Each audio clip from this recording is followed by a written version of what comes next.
afternoon, Martin. Well, I nearly called you Michael. Welcome to episode 105. It's only been 104 other episodes we've done. That's right. Yeah. How are you? I've been looking forward to 105 for a long time now. Yeah. Since we were about in the 60s, I've been thinking 105 is going to be a corker. Well, what do you think about it? Knowing what you know. Did you know, this is an interesting fact, okay, that every birthday of your life, statistically, you have a better than 50-50 chance of seeing your next birthday until you reach the age of 105. Wow. So if you're 105, you have a less than 50-50 chance of becoming 106. Okay. It's interesting, isn't it? And here we are. Do you reckon we'll make it to 106? I know how many times I toss a coin and lose the coin toss. So. I think your odds are better than 50-50 most of the way up to there. Yeah. It's okay for you because you know how well you roll dice. You're a good lucky roller. Yeah. You're going to live to 403. But for the rest of us mortals, we're... I'm not sure if 403 would be that lucky to live to. I mean... yeah. It's, there we go. Well, I have actually been looking forward to this episode because I think this is going to be interesting. Okay, so why don't you tell us what we're going to do and all that? Genius idea that we had. So basically, we had a debate when we were playing Steamroller in the tournament. We were showing all the games.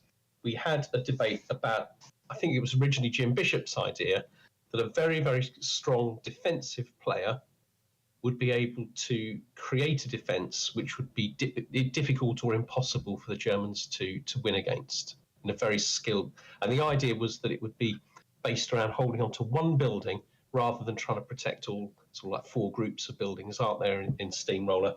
And so we asked Toby to design a defense for you that would follow that principle, trying to hang on, just defending one building, and that Jim Bishop would give me some advice on how to attack it. And we were going to test this theory. Would it be very, very difficult for the German player to win? Right. And that's what we're going to do today. Okay. So how much of us are we the puppets? And, you know, how much would you say Jim and Toby have been the marionette master kind of? Okay, so I think I have been a really, really rubbish puppet. But it's because the thing is, you know, you've got Toby on your side. So he gives you an idea where to put things. Did he do a full setup? I didn't pretty much, get around. Pretty much a full setup. Okay. So you know where things are. All you've got to do then is make the good decisions about what you fire at. There's very little skulking. There's very different little movement. Essentially, he's done the difficult bit. You've just got to. It's almost like one of those games where you set up a defense and the AI attacks it, or other players try and attack it. A tower defense game, yeah. Tower defense game. There we go. So it's like that for you. But I think with Jim's advice, it's kind of more complex because he only really helped me out at the beginning, and I think at the end of turn 2 gave me a little bit of an update. It's much more difficult because there's a lot of nuance and there's a lot of complexity that happens all the time when you're putting together an attack like that. So whatever happens in this game, I don't think it should reflect badly on Jim Bishop. I saw where you were going with that. I think you were a puppet, and I was doing my own thing out there. Yeah. I was the guy that had to squeeze the trigger when things went in my crosshairs. That was kind of my thing. You know, we should talk about why we're doing this. Is this because this scenario could be broken? You know, and we'll put it in very loose air quotes. By an en masse defense in one building. Yeah. So this is back to Steamroller where we were talking about. You know, I think the Russians are trying to defend 5, maybe 6 buildings. Germans have got to take all of them, which is always difficult because you've got potential of hips. So you know, I've got the potential taking of 2 anti-tank gun or anti-tank crew kind of guys that can be hip. I've got 3 or 4 or 5, in fact more than that even. I think 6 perhaps with the mortar. Large guns, which obviously could set up hip, and any one of those can be next to or adjacent to or fairly close to a building. Now you get the last turn, but it doesn't stop me, for example, running a guy out of hip, for example, and you've got to be mindful of that. So Toby being a great defender, known for his kind of like, ability to really defend, excellently. And Toby loves taking a setup and, taking a scenario and really kind of delving deep into it. Both of us obviously played this scenario a month or so ago, and so we know kind of what it's like. We both didn't do anything similar to this in terms of our setup. So the first thing is my question, first of all, is before we even start this, is would you ever consider doing something like this if you knew this was a potential way to set up a scenario? Would you ever consider doing that? Sorry, I don't understand that question. Would you ever set up all in one building knowing that this could be a way to break a scenario? Or would you? Yeah. You would do that? I guess so. Yeah. Yeah. So I tend to not do that just because I feel like it's not necessarily not the right thing to do, but it's just not in the spirit of the scenario. So, I mean, and you play, I think, in a fairly similar spirit to me in terms of we'll play fairly relaxed and we're not gonna go to break the scenarios either of us. But it's interesting because having seen this style of scenario and style setup of how easy is the wrong word because it's easy when you're given a setup, but how easy it is to play in terms of there's not a lot of thinking really. The thought is, should I fire or wait? And then I've got to decide, target priorities kind of thing. So it's interesting in terms of if you want an easier game of it, this is one of the ways. Let's take a look at the setups to start with. Okay. So what we're also going to talk about here is the board zoomer app, by the way, as well. So I just posted something on Facebook as well talking about this. This scenario is very, very much concentrated around this area here. So it's going to get a little bit messy. And the board zoomer app, which if you install on extension, I think you can find it on the Vassals extension site. And I'll just show people if I bring this down. Oh, actually, I can't do that by doing that. It's going the wrong way. But you'll have to trust me on this. There's a little green button that gets installed with a little magnifying glass on there. And if you click it and drop it down to, let's say, 150%, we see that suddenly the hexes of the map are bigger or the counters are smaller, depending on your viewpoint. And it doesn't affect your opponent. So you're not seeing anything different unless you change your board size. So, and suddenly... And actually, the beginning of this scenario, it's not that important, but when everything's clustered around that at the end. But this is only available on the beta, what is currently a beta. Is that right? I don't necessarily know. So I don't know what version this is needed. It might be the Vassal version. It might be the Vassal version. Obviously, it's an extension that... so I don't know. Sure. So it's not automatically on anything. It's an extension. Yeah, that's right. Okay. And it's worth noting we're on 6.6.9, which itself is a beta version of Vassal, and that was to fix the little counter drop bug where you could pick a counter up and it tended not to hit exactly the hex you wanted to. That's right. Based on where your cursor was. So Doug, I think, has fixed that. So kudos to Doug for sorting that out. All right, so let's talk about the setup that Toby's come up with. So basically, a wire kind of line is kind of around here, and this is the ring of steel, as it were. We've got some. I'll zoom in here as well to show where everything is. So we've got the cupola is here at the back, and defending it is a 152 gun. So the idea is that you're going to see this, and Martin, this is one thing that's changed on Vassal is that we jump to your I'm sorry. as well. That's okay. But yeah, it's not reflecting ignore the moving of the counters that the opponent does. But anyway, so there's a 152 sitting here, and then we've got a HIP anti-aircraft gun here. This is the 37 LL one. So obviously Toby went with the 152s, which I was pleased to see. We've got one in the ground floor here, and we've got one in the top floor. So obviously this has to be a fortified building location, and that's where some of the points have gone as well. We've got a pillbox sitting here, and this pillbox is sitting here waiting to take it here, and it has its rear this way, so it's going to be fairly impervious to any kind of attack from effectively the direction that we think you're going to come from, which is the left hand side. There's some anti-tank ditches here with minefields inside them. Now that causes me a bit of a problem when I need to route out of these, which we'll see later on in the game. And then you can just see where I've bore sighted these locations here. Worth noting that we've got a large mortar, the 82mm mortar here, and that's had a spotter in the adjacent building up here. So the idea is that we can get some shots off if you have some infantry kind of running through here. That's kind of the idea. So what was your plan, Martin?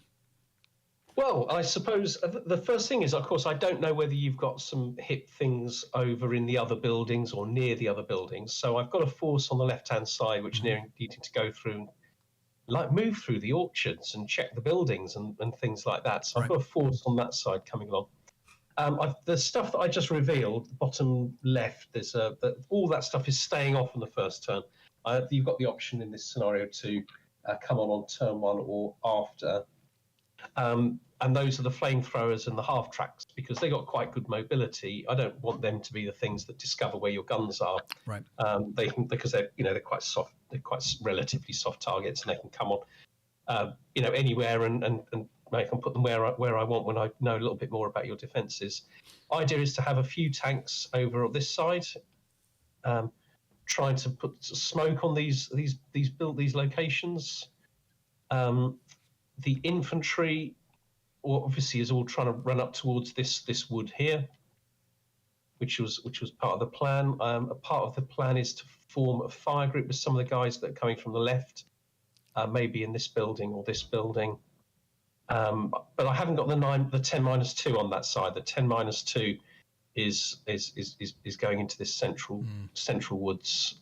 Right. The idea of being able to put some, hopefully, blistering firepower into the wooden building. It's something that you and I never do, to keeping high value assets off the board until we need it. It's something that Toby does an awful lot of. And I heard a great story. We'll give Toby some more kudos here. I was talking to I think it was Simon Staniforth about this, and I said the great thing about people like Toby and better players than us is they really get all the value out of all their units. And he said to me, he goes, the funny thing, I'm not even sure, I might have told this story last week, but the funny thing about Toby is he apparently used 4 Hellcats or something as sniper bait all around his OBA observer. So the idea being he didn't care. He didn't want to lose them to CVP. And even if they get recalled, there's no CVP loss. And it was more important to keep the OBA. This is the sort of stuff that we don't do. And I would hazard a guess that average players just don't even think about doing. That would never occur to me to do that. Something as apparently high value as a Hellcat, I can't imagine using all 4 of them. Yeah. In that way. Yeah. So. It's incredible. He literally just sort of kind of put them around the thing.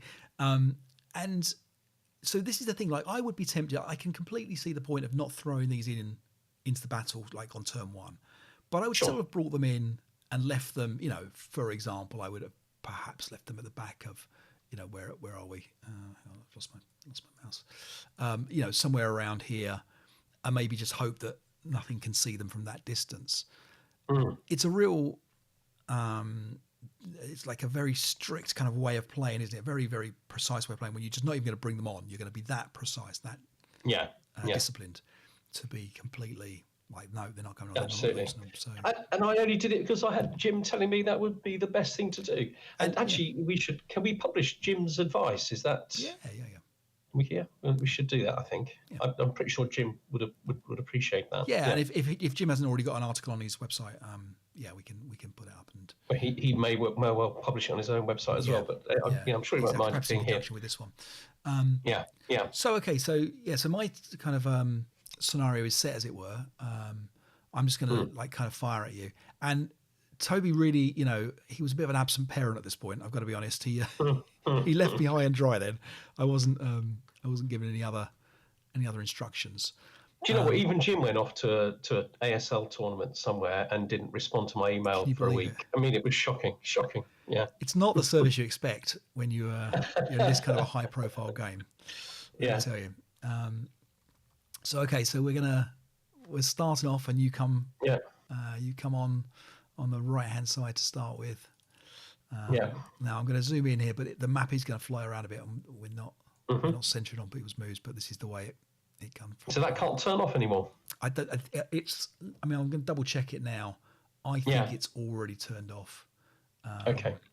So Let's make sure. Okay, well, it wasn't turned off, so let's just turn it off again. But I thought that was something. Maybe it's on the general now instead. Maybe that's what it was. Let's see. Let's see if we can get back into the. Okay. Okay. All right. Maybe I did the vassal. It stopped jumping around on mine. I've just turned mine off. Yeah.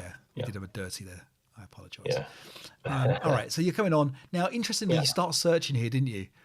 And, yes. So my top tip for anybody who wants to be a bit of a dirty player is when you started telling me that you was going to search D3 and E3, I asked you just to confirm which ones it was and pretended to look. I have no units within. There's nothing anywhere near there. Yeah. There's nothing within 20 X's there. But I did.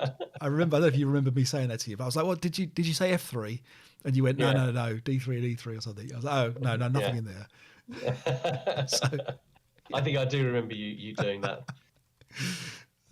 So okay. It made me feel good because I knew after that you had nothing around there. It was obvious what you were doing. So on come the tanks here. Yeah.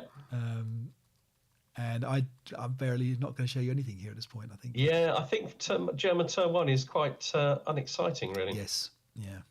Yeah. Yeah. So the infantry making good progress. So that's right. good. Yeah. Now the thing we got caught out with, there is a building here that I missed many times, and there is a line of sight that goes straight through the middle of it. Yeah. These guys here. So this guy to this guy has a line of sight. It goes right through the middle of that beautiful. Yeah. I don't know if that was intentional, but other than that, it was that blocks a lot of line of sight. So yeah, absolutely. We have a bit of a problem there. Okay, so there's a little bit of shooting from the armoured cupula, but other than that, it is all quite. Yes, and I think that was all. Went straight through the building. That's didn't it? right. That's right. Yeah, exactly. Yeah. Okay. We put a couple of acquisitions on, but we realised that at some point there's actually. That's right. They'll come straight back off in a moment. Mm-hmm. So advances there. Yeah, and here's where we check the line of sight. Yeah, and then we realise take them off. Yeah. Yeah. So, okay. Okay. So we do get a line of sight, and we manage to take that guy out there through the middle. Yeah.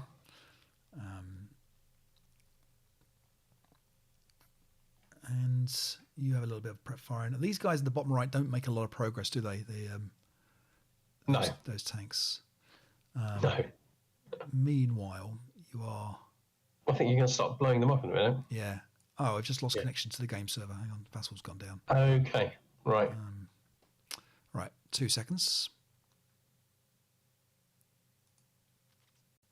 All right, we're back again. So I'm already a tank down, but I do know where your artillery is. Yes, now. You do. Yeah, exactly. Or a portion of it at least. Yeah. I don't know if you know about the 152s yet. So you don't know if I've taken one of those. Okay. But yeah, you're pushing forward here. Mm-hmm. I was very pleased to see you grabbing wall advantage up there. You're still not certain. Yeah. Yeah. Well, I wasn't certain for quite a long time, to be fair. Right. Yeah. Now I'm getting cagey. See, I'm moving behind buildings with vehicles, thinking I'll need to rush you later. That's the plan that's forming in my head because I'm moving these vehicles out into the open and they're just getting blown up. And I mean, the disadvantage of this is that I really can't interdict very much of what's going on here.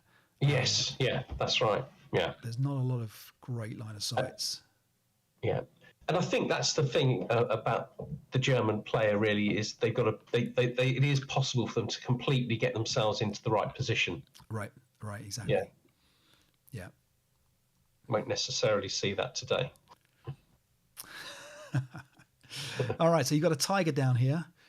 Yes, I think this is going to win the duel. Yep. So we have a little bit of an attack, and so that gets taken out by the 152 that is in here. I think no, it was the 57L. The 57L took you out. Yeah. Oh, it's a 57 because it was a 3 on the to kill. Well, so now double one. Yeah. Right. Yeah. So that's why I was feeling quite confident. Now, of course, we both know that there's a 152 in that hex, isn't there? Is it that? Yeah. But we don't. It's not there yet because it hasn't yet revealed itself. And this is a very good example, actually, of how I kind of, as I begin to think, right, this is what I've got to attack. This is what I've got to fight. More things kind of like crop up all the time. Yeah. So I think I can deal with that hex, I think.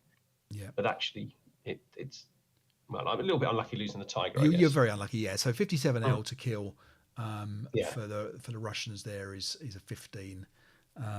And you're on 11 front armor. Yeah. So it hit in the hull. In the front. So I needed fours. Forced to immobilize or shock or something, and I got a double one. So you get your crew out, but that's definitely a lot of luck there for me. Yeah. To start with, and then the double one as well against the crew as well. they really did. They really did have a bad day. Then I show you the 76L against the other one. And another 3, and you're at this point you're like, oh, for goodness sake. But it's all right, it works out. I survived that one. You do. But I'm now quite worried about my flame throwing tank, but mind you, we've already established that the line sight's blocked to that. Infantry moving forward, but they got some real obstacles to overcome. Exactly that. So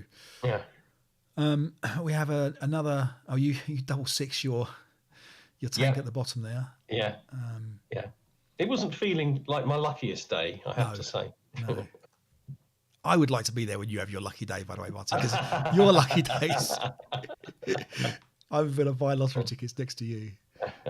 I'm a little bit worried that you've got something hidden, like a gun, to the top right or something, but there's nothing around there, is there? Right, exactly. Managed to lose another tank. Yeah, the 76L there, just enjoying life at the top. That's a spin round, didn't it, as well, I think?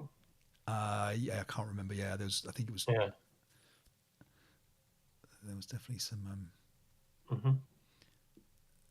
action there. Oh, hang on, I've not lost another tank. Yeah, I think didn't you lose? Oh, did we? Oh, I think. Oh, no. No, I remember this. You were getting a little bit despondent. You wrecked it in advance of my to kill. Oh, that's right. Yeah. And then it was only like a 6 to kill or something. It's not great. Yeah. But the personal morale was wavering. I know that. Absolutely.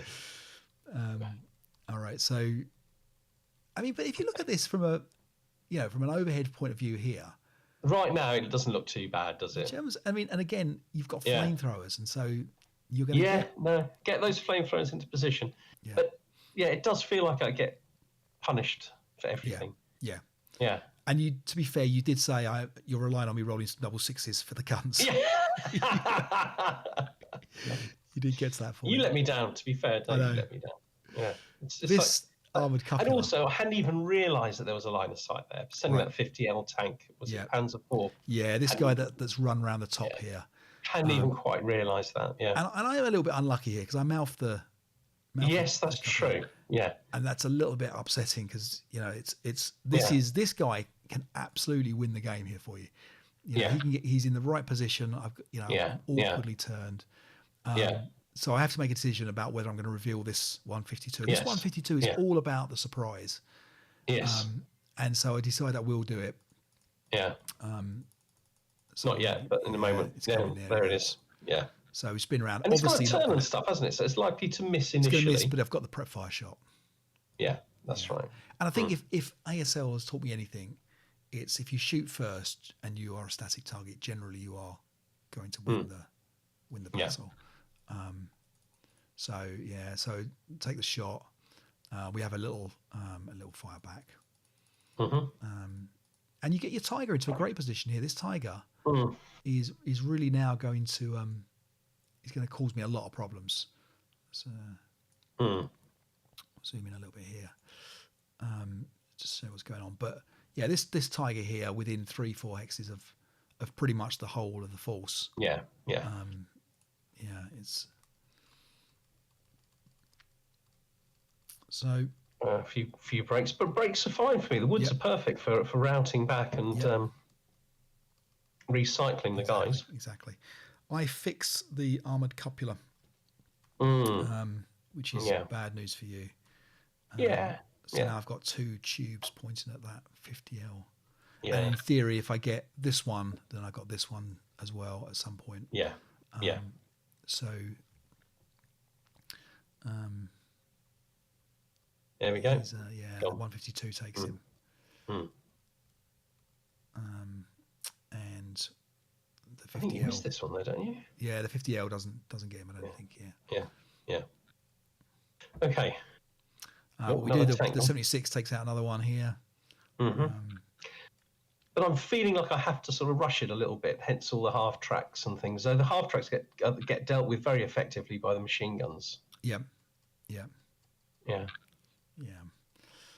And the anti-tank rifles and things. And now I've got my 10-2. So this is risky. Yeah. Because he's only in woods. But I'm thinking he's got good morale, like 10 morale. Effectively gives the infantry 10 morale. But what I was told by Jim to do is to set them up in this building or in this building. And I think that would have been better. He didn't want you in woods in 5 hexes of a 152. I don't know what Jim was thinking, So the heavy machine gun. Okay, well. And of course, I think this is where I even lose the 10-2.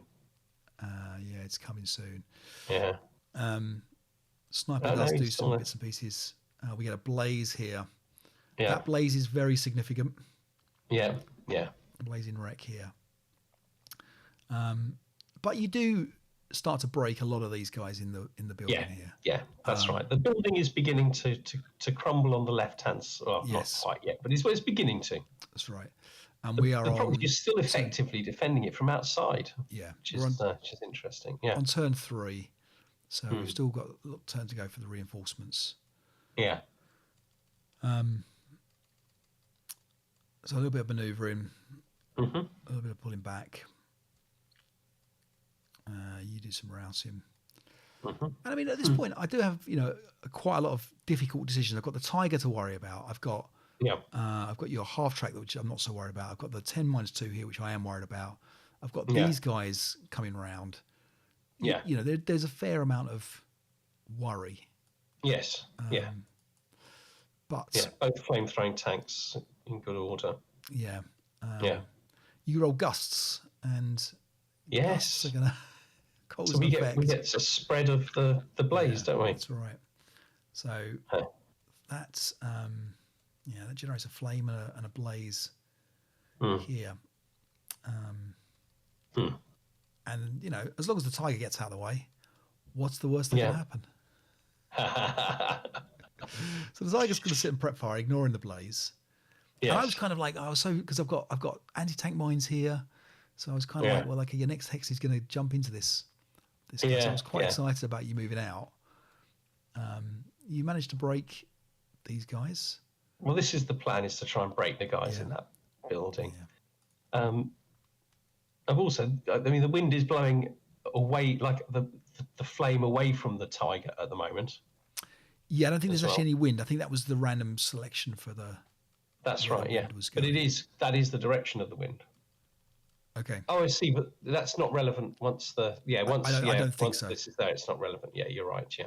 But it certainly can. I'm hoping for a little bit of notice. Like I'll get a flame first. Yes. Okay. So more shooting here. Yeah. So that was not a great place for a flamethrower tank. It was, again, I didn't realise I was in line of sight of both of the tubes over there. Yeah. It's a hard line of sight when it goes straight down the middle of the hexes, isn't it? Yeah. But I can't see the hexes because there's loads of Russian infantry, like piles of Russian infantry. Yeah. And do you know what? When I put it onto the the zoomer thing, I can see it, and it's so much clearer. Yeah. Just to give you an idea, taking the board zoomer off here to show what this is kind of looking like. It's an absolute dog's dinner, isn't it? I mean, it's like someone's just dropped their counter collection and just been like, oh. Yeah. So have you showed everybody the 33%? You love this 33%. The 33% is, it's a bit. I mean, Yeah, it's tough to follow that, isn't it? It is tough. It is tough. That, yeah. But 150 on the Zoom thing, the extension is absolutely brilliant. Yeah. And I wasn't playing with it, which I think is why I was struggling a little bit with lines of sight. I was being careless and with lines of sight and stuff. But anyway. Yeah. Here we go. It's very, very good. It is very, very good. Stuff into position to at least cause you some damage, but the blaze is a real problem potentially. Exactly. So you coming into with the flamethrower tank. My dog's getting excited about a walk. So you're jumping around. Yeah. Well, I think changed my mind about the route. I think. Yeah. Mm-hmm. We lose you lose the tank. Yeah. Top. Yeah. Flamethrower comes running in. He gets dealt with by the heavy machine gun. Yeah. You bog the half track because nothing's going to go right for you. No. Here I'm trying to actually distract these guys. That's what the half track is up to. Right. Well, he's bogged in that wire. Yeah. The next guy actually gets over the wire. Yeah. And jumps all the way in front of the guns. The anti-aircraft gun spins round, takes the shot here. Yeah, which of course is now appearing for the first time. That's right. Yeah, another thing for you to get excited about. Yeah. Just that's what I mean by like everything I do. There seemed to be an answer to it. Like literally, like somebody had thought through what I was going to do in advance. And it was interesting. This is like Toby's life, I think. And you just stroll through life like everything's perfect because this is what happens. Just if you put a bit of thought into all this work. The pillbox, to be fair, hasn't done very much at all. It's kind of you're a kind of suicidal tank with it's got the crew exposed guy here is just sort of trading shots at it. And firing around it's difficult for me to do anything to it. They're sort of well protected. I mean, I can fire, of course. I've got an immobile Tiger now from a mortar shot, which can fire at the pillbox and fire through. With a penetrating with a anti-tank shot.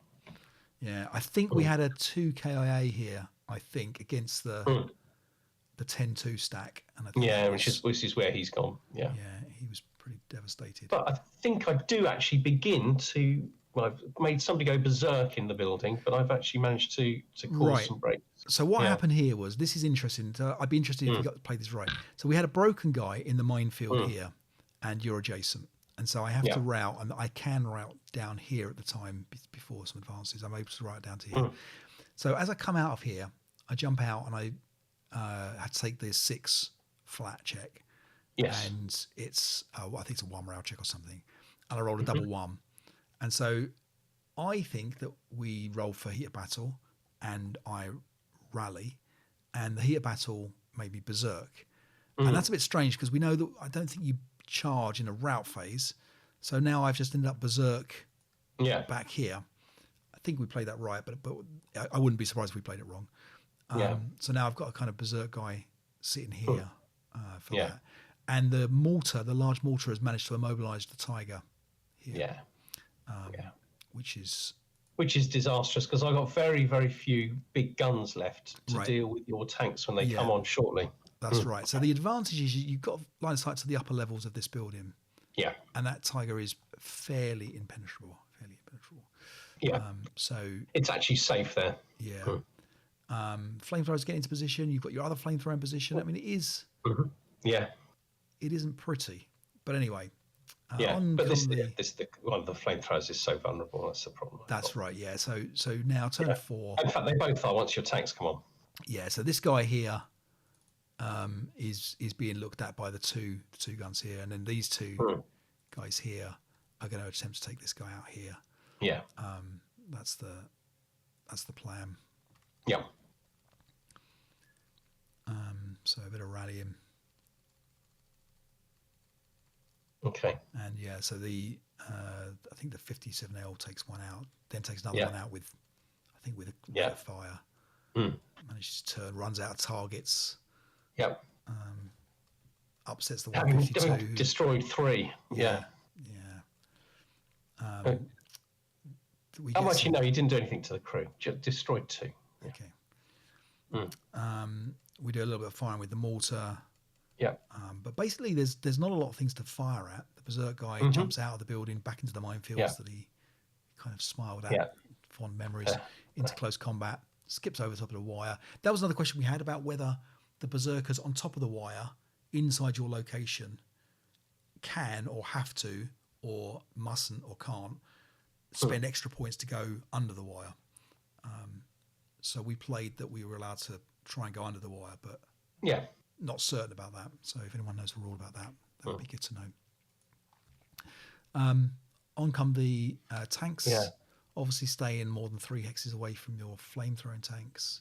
Yeah. And go crew exposed, because that was a surprise. You fired the machine guns at someone. I think it was the guy here running. The berserker. And that meant that I could have a little bit more freedom with the crew exposed guys. I'm not sure if you would have fired 4-up-3 against these guys or whatever it would have been. Sure. But definitely... I definitely should have tried to make sure that I DM'd the guys on the ground floor there. Right. And so, we move on. You do a little bit more. Your flamethrower, actually, to be fair, did a good job. It was DMing and keeping these. So, in this building here at the moment, everything's broken, basically. Just trying to sort this area here out. Absolutely. I'm still struggling to find an entry point though, but it is beginning to loosen, isn't it? Your grip on that building. That's right. You are unluckily with your main armament. You try and repair it, which was the right thing to do, I think. Although 8 machine guns. It's very good. It's very good. Yeah. Seems to be. Yeah, it might have been a good. But there's so many big guns out there that maybe. Yeah. I don't know. Maybe that's. I mean, always the most likely thing is that nothing happens, isn't it? Right, that's the most likely outcome. Yeah. But, lots of prep firing, which is dangerous, really, because there are flames in these locations now. Right, now, I did have a bit of confusion. I thought that it was the kindling number that would turn these flames to blazes, but it's not the kindling number. And it's a big difference, isn't it? Number. It's a big difference. So it's 10 is the kindling number, and 6 is the spreading fire. So this looks like a bad move, which it is, but it was partly from the misunderstanding of the rules. Misinformation. Let's not get political. Now the danger. I mean, the only problem is that the tiger is immobilized. He can't do anything anyway. But this is my only chance now, is to come in through this left-hand side. I think me kind of going, right, let's get away from the flames. It just means starting all over again with a much weaker force. Right, I mean, I've done literally no damage to you, I think, at this point in the game, other than a couple of broken units. Right. Possibly a casualty reduction or whatever. Yeah, that's right. You grab the flamethrower and you do okay there. Can't hurt him there. We try and do. Oh, you get the half tracks unbogged. Yes.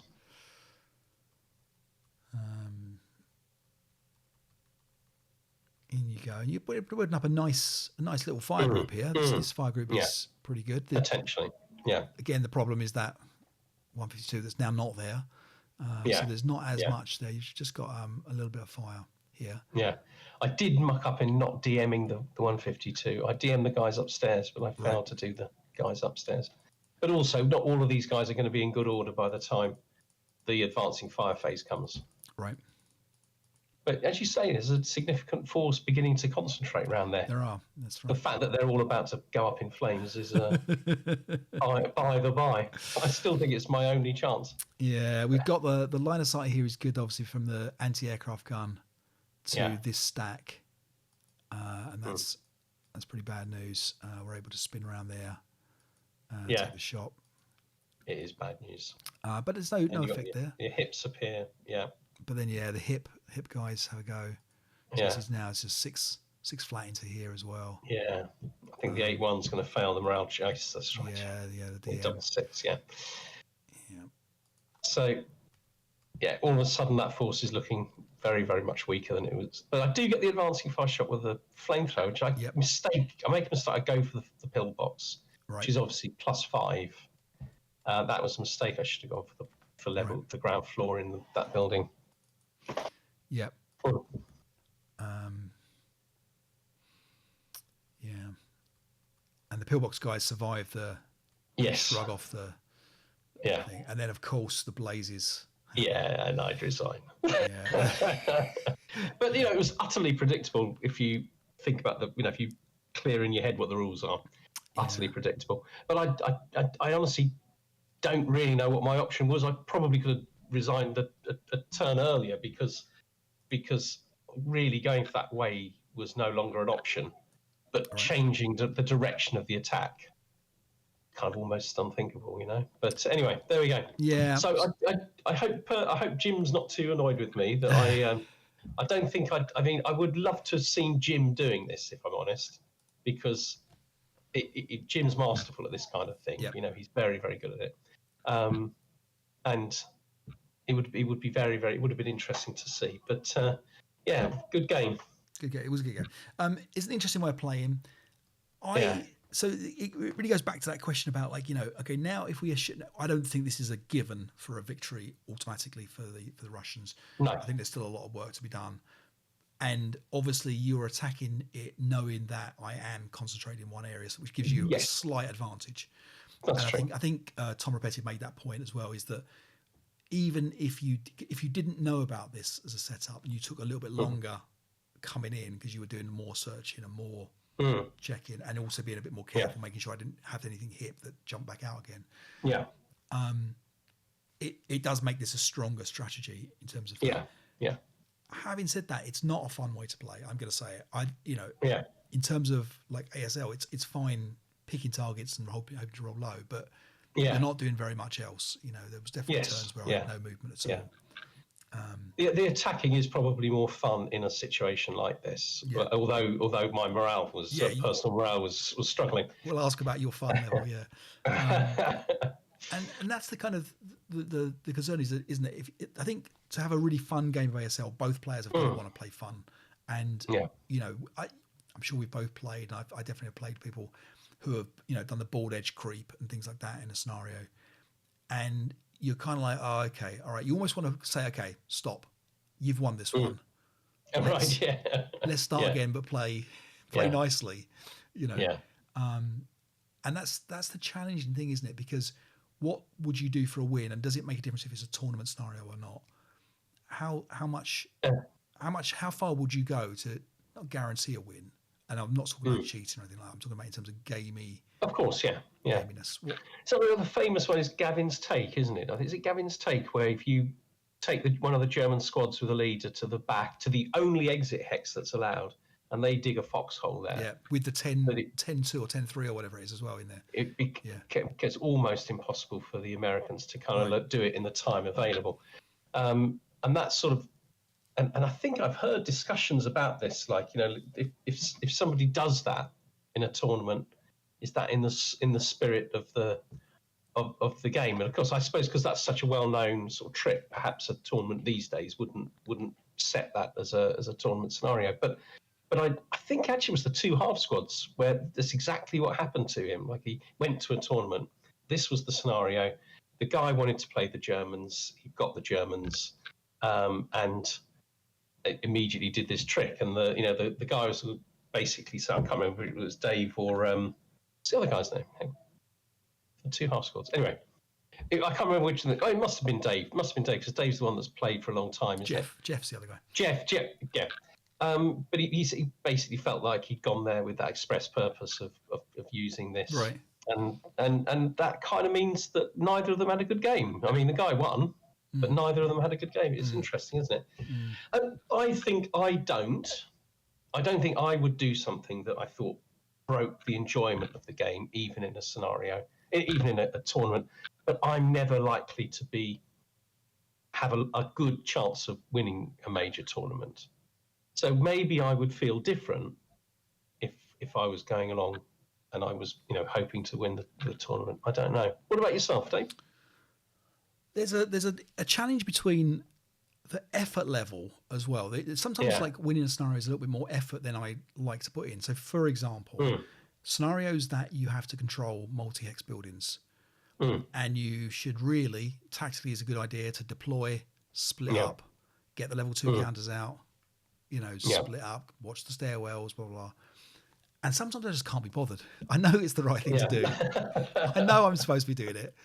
Oh, I think I'd rather just I enjoy firing on the 4 column rather than the 2 column, I think it's actually quite rare that you get a big building with multiple levels that controlling it is the key to victory in scenarios these days. And I think that's the reason, because you got quite an interesting scenario and then you get into the building and then your force is just stuck in a stairwell fighting its way up one level at a time, and got little half squads. Well, no, just a 6+1 leader in the top right corner of the building or something like that. Yeah.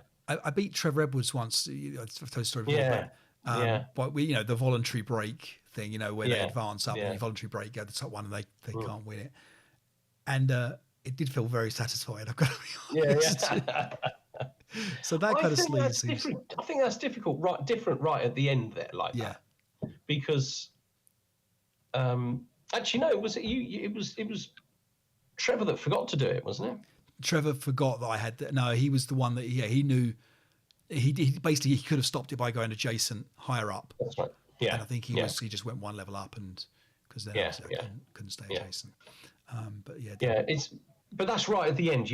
By that point you've had a good game. I think if you do something gamey right at the end, that's kind of almost like 100% fair. Yeah. But it is difficult because at the end of the day, it is a game, and you're there to try to win it, aren't you? Yep. So I don't know. I've got mixed feelings about it. I think it depends. I think I've probably got a line, but I'm not quite sure where that line is. I would definitely do something that perhaps wouldn't be as much fun for my opponent. Right. Losing's not as much fun as winning, is it? So it's you can almost count that, couldn't you? Would you say this is playing in the spirit of the game? So setting up like that, I think 100%. Yeah. Okay. Yeah, I do. Okay. I think that's in the spirit of the game. Do you know what? It actually slightly reminds me of a book I was reading about the Zulu Wars recently, and the Rorke's Drift bit, when they describes the Battle of Rorke's Drift, there's quite a big area that they potentially can defend, but there's no benefit to defending any particular piece of land. They just need to find the best place to mutually defend each other. And so they build a sort of a fortified area, if you like, and then they build another one within it, and they withdraw to the inner one on the second day. It doesn't. It reminds me of this, because you could have tried to defend everything in this scenario, but you're making a sensible decision of going, well, no, what we've actually got to do is pull everything together so they're mutually supporting. I think it's a perfectly good. I mean, you can argue about whether you enjoyed the game as much, but other people have different ideas of what kind of flavour game they enjoy. I think Toby would have enjoyed playing the Russians in this situation. He's good at this sort of thing. He enjoys doing it. So it's to some extent a taste thing. I think it's in the spirit of the game. Are you saying that the Zulus didn't play in the spirit of the game?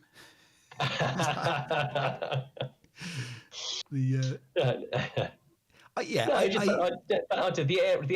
geography is irrelevant. You don't need to control all the other buildings; they're irrelevant. You only need to control one, and that's why it reminded me of Rorke's Drift. That all they got to do is maintain some area that they can kind of keep the enemy out of it. Yeah.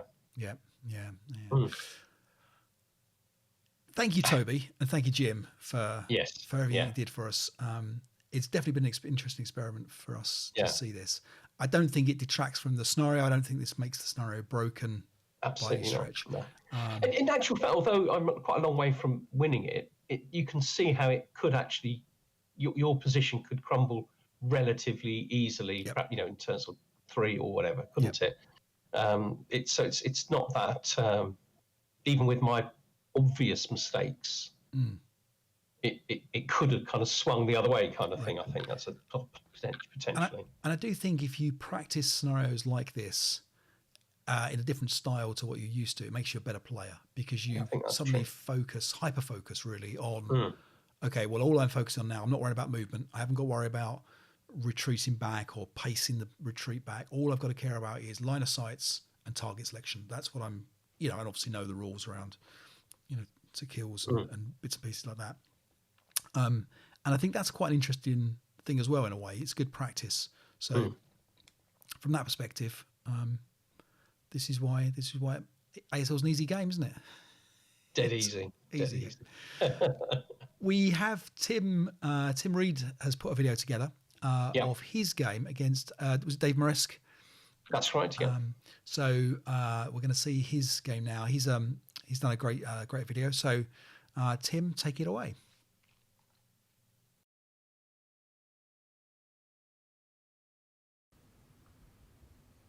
When I was drawn to play Dave Mareski in the first round of the Illuminating Rounds 2024 Vassal Tournament, I was pleased to play him again, as he's a great opponent, and it also presented an opportunity to take my revenge for my loss against him in the WO16 Wildcat Strike scenario from a previous tournament. For this encounter, we bid opposite sides, and so I went German. While waiting for Dave to be ready to play, I set about assessing my attacking options. This is a complex scenario for the attacker and the defender. I had identified two possible broad approaches, a central attack and a right flank attack. I felt the left flank too far away from the victory buildings. From the outset, I felt a Schwerpunkt was in order, a hard and fast attack to break through at one point. I expected a strong perimeter of fortifications and felt that breaking through at a single point and then spreading out from within that point was the best strategy. These are my early ideas for the attack, playing with the turn 1 movement of my key assets. Central assault, right flank assault. From the outset, I favoured a right flank attack, and then a sweep left, hoping to be behind the main line of fortifications. When Dave sent through his setup the day before our initial play, while it gave no clue of the placement or makeup of the fortifications, I felt that a right flank assault remained the best option. Also, given the Russian reinforcements were coming in from the right, I did not want the latter part of the game to be a fight for the right-hand set of buildings, bolstered by the arrival of the two KV-1s. So, I established a plan to be executed in 4 phases with 3 distinct objectives identified. Of course, this plan did not survive long, but it did prove quite successful initially and allowed me to focus on the execution, which was hard enough given all the moving parts, without having to plan on the run. I divided my forces into 3, the main assault force, the firebase, and taking advantage of flexible entry, a reserve. Phase 1 was to establish the firebase and put the assault force in position to assault the first objective. Scouts were to come on from the right and provide some left flank intelligence for deploying reserves and to adjust the overall plan as necessary. Phase 2 was to take the first objective, the 2 buildings on the right, and with the firebase placed to cut off any reinforcements. Phase 3 was to take the second objective, with the initial assault force, supported by the firebase and some reserves. Phase 4 was to move on the final objective. Let's see how that panned out. The initial phase in turns 1 and 2 went almost completely to script, the German one. Dave's dice were not helping him, and with the covering 45L AT gun out of action, the assault force swept into the right-hand buildings. All Russians on the right broken or withdrawing. I had anticipated stiffer resistance and some mines by this point, but neither materialised. In the centre, the firebase went to work, with the 2 local Russian leaders falling, one to a sniper from the plethora of morale checks, the other to a fate roll.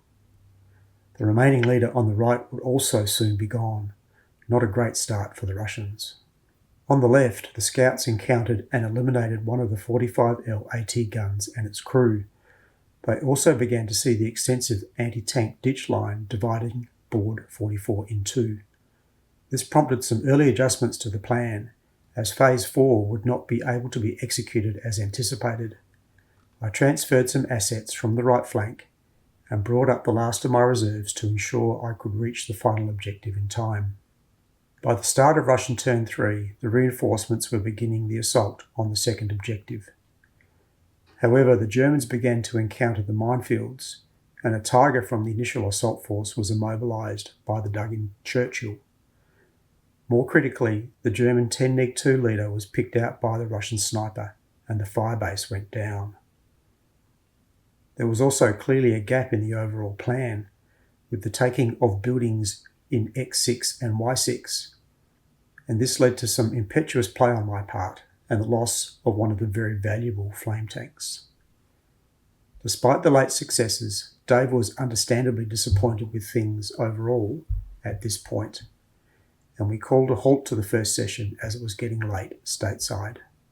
In our next session, starting with Russian player turn 3, the tide continued to rise for the Russians, with the assault from the right on buildings X6, Y6 being repulsed. A number of German units broke, including the one guarding prisoners. This later resulted in a melee and tied up the German resources in an unexpected defence of the right buildings. The timetable and sequence of the planned phases 3 and 4 now out the window, the Germans consolidated on the right and pushed on with capturing the second and final objectives with the reinforcements and elements of the original firebase. Building S7 fell with the aid of the remaining flame tank, after which it stumbled fatally into an anti-tank minefield. With 2 German AFVs mouthing their main armaments, the Russian KVs arrived to help in attempting to retake the right-hand buildings, with the now rearmed escaped prisoners and the resurrected leader. Cue the remaining mobile Tiger 1. It went to work and eliminated both KVs, effectively ending that counterattack. The far left building also fell to weight of numbers, directly defended by just a half squad. For the last session, victory seemed within reach for the Germans, but there were 5 buildings to take, and the German OB was now spread out and ragged from attrition. I was so wary of the Russian sniper by the end, I was second-guessing every attack roll. There were many crucial moments for both sides in the last turns, and in the end, it came down to one of the 45L AT gun crews managing to get back into Y6 in its last player turn, only to be eliminated by yet another flamethrower shot. The Germans advanced in, and it was all over in the last turn of the game. Dave managed an admirable comeback and made it a real contest after early setbacks. While the odds were still against him in the dying stages, it could have gone either way. For mine, MVP for the Russians goes to the gun crews, especially the crew from the 45L AT in Y4, who nearly ruined it all for the Germans, as well as the escaped prisoners, who derailed my original plan almost single-handedly. On the German side, MVP is a close choice between the Tigers and the captured KVs. As far as the overall scenario is concerned, I feel it can go either way, and success for the Germans rests on their ability to overcome or avoid the static defences and exploit their mobility. In this playing, I feel somewhat lucky to have picked a point in the line with fewer obstacles. For the Russian player, it is hard to manoeuvre within their lines, and any fallback defence is perhaps only possible with careful placement of trenches and AT ditches. Dave's defence in depth was effective, but having seen the outcome of the game, I would try to have a way to withdraw the infantry to a second line in part of the battlefield. I'd certainly be keen to hear from Dave and the other Russian players on this point. Thanks also to Dave and Martin for all their efforts, and the scenario designer Chaz Smith for picking this cracker. I've forgotten that. Yeah. So I'll explain that joke in a second. Thank you, Tim, for doing that, and again, thanks to Chaz as well for the scenario selection. Yes, very, very good. Right, Martin, I just caught you as I turned the camera back on again. You saying about my camera's really dark, by the way, and I'm 4:3 and not 16:9. Yeah, I've updated my graphics cards. I've had my PC out, and I mean, you'd think that this sort of stuff would be straightforward. The camera is fine in the camera settings mode. I'm this big. And in Discord, I'm this big. I don't know. Discord's. Yeah. I don't understand it. Anyway, that's what's going on. I'll try and fix it for next time. We were talking about Mark Piktovich's potential idea of an expansion for the Forgotten War. Forgotten War. Which is what you said about you'd forgotten about. And I didn't know if you were making a pun. Were you being punny? I think I was. I genuinely had forgotten, but also thought that there was a poor and cheap joke there as well. Yeah, it never stops you. So I think the idea of Mark is a little bit like his action pack, the attack, like Few Returned. It would be an action pack, a bit like that, but focusing on Korea. Yeah. What do you think? Which is interesting. Well, I mean, why not? You know, more ASL is always a good thing. I enjoyed actually Mark's. It's the Few Returned scenario, particularly the ones that were in Russia. I thought they were really quite enjoyable, and I remember playing nearly all of them. I think. Yep. So glad to see him having a crack at it. Of course, Korea's a little bit sort of controversial, isn't it? Because it's not World War II, and it's quite a it's some time after it, and some of the weapon systems are more much different. I've played 2 or 3 scenarios from Forgotten War, and they're nice scenarios, and I don't think that they feel that it feels like they work. Put it that way. So, I don't have anything logged. I'm pretty certain we've played one of them. I don't have anything logged. What we played was the Saul one. Is it? So there's Saul saving. No. This isn't from that. Oh, sorry. You're talking about the right. Yeah. And in fact, we have that. Don't we? Do. We have to play something from. 5 for Saul. That's right. We have to play something from Forgotten War, and I think that's probably the next one.